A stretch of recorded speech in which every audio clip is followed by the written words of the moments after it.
એક એવું તત્વ, એક એવું આત્મ તત્વ જે હરતું ફરતું પંચતત્વના પૂતળામાં હોકારા પડકારા કરતો અને એક આ દેશ છોડીને જે વિદેશની દશામાં ગયા છે એવા પૂજ્ય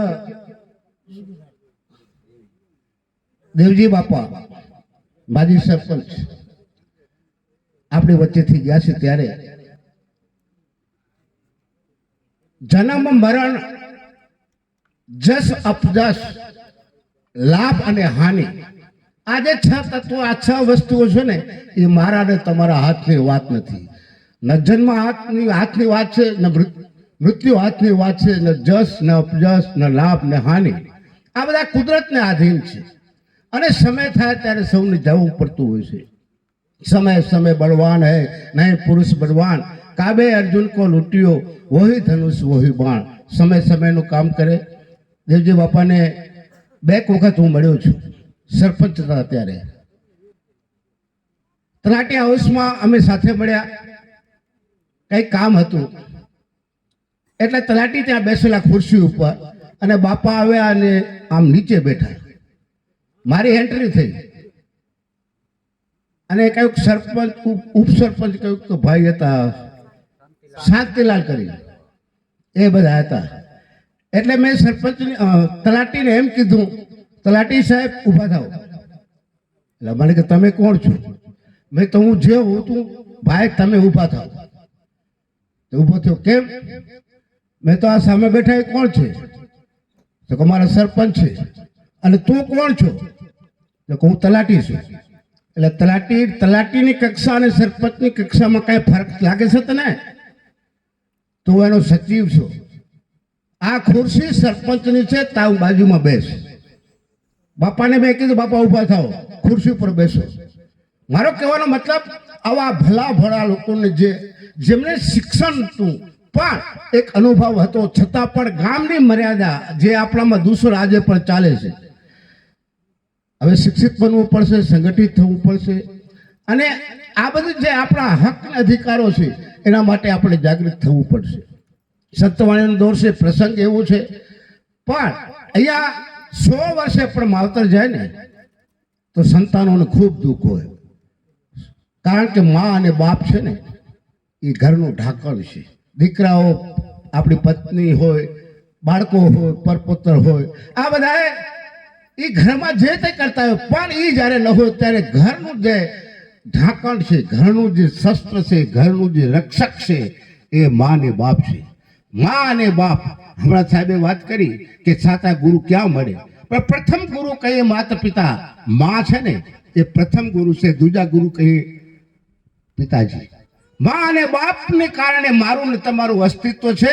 અને લોકો જ્યાં સુધી મા બાપથી સેવા નથી કરતા, મા બાપથી દૂર છે. આજનો જમાનો ખૂબ એટલો વિકરાળ થયો છે કે સંતાનોની અંદર મા બાપ પ્રત્યેની લાગણી, ભાવના, આદર, સત્કાર, માન, સન્માન બધું ભૂલી ગયા છે. એ સંતાનોને હું વિનંતી કરું છું કે તમારે કાંઈ પણ જોતું હોય, સ્વર્ગની અપેક્ષા હોય કે બીજી કોઈ અપેક્ષા હોય તો ભૂલો ભલે બીજું બધું, મા બાપને ભૂલશો નહીં. અગણિત છે ઉપકાર એના એ વિસરશો નહીં. ગુરુ મળે, 7મા ગુરુ કે યા કહા સા વહાં પહોંચ્યા એ પછીની વાત છે. પણ જ્યાં સુધી મા બાપનો આશીર્વાદ નથી મળ્યો ને એ બધું ધૂળ છે, એ બધું નકામું છે. બાપની વિદાય સંતાનોને ખૂબ અંદર દુઃખ થતું હોય. અહીંયા મને ખાસ નામ નથી પણ કાંતિભાઈ, મનસુખભાઈ, આ બધા જે એમના સંતાનો છે એમનું એક જ કર્મ હવે એવું હોવું જોઈએ કે જે પિતાના જે સંસ્કારો હતા, પિતાની જે ભાવના હતી એનું અનુમોદન કરી એમની આવનારી પેઢીમાં એ સંસ્કારોનું સિંચન કરે. એમનું નામ કે નામ રહંદા ઠકરા, નાણા રહંદા નહીં, કીર્તિ હુદા કોટડા, પછી પાડ્યા પડદા નહીં. આ નામ છે ને કોઈ નિજ નામ કીધું, કોઈ સતનામ કીધું, કોઈને જે નામ ત્યાં જ્યાં જોયું ને કોઈ અખંડ નામ કીધું. આ નામ અત્યારે આપણે નામ લઈએ છીએ પણ નામે નથી, પ્રતીતિ નથી, નામ છે. અને આ જ નામનું સન્માન કરવા માટે સંતોએ આપણે, કારણ કે સતગુરુ કે ઉપદેશ से पाया आत्म ज्ञान, अखंडित आप में निरख्या पद पाया निर्वाण.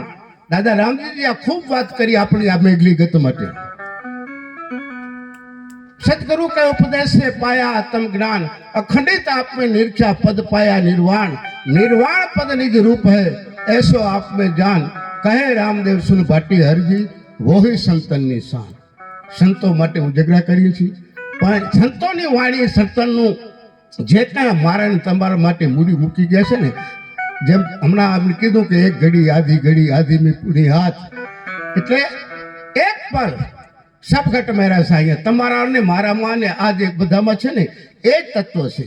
સબઘટ મેરા સાંઈયા કોઈ ઘટ ખાલી નહીં બલિહારી ઉસ ઘટ કી જો ઘટ પ્રગટ હોય. અને આ પ્રગટ જ્યાં થયા છે ને એના પર નામ લઈશું.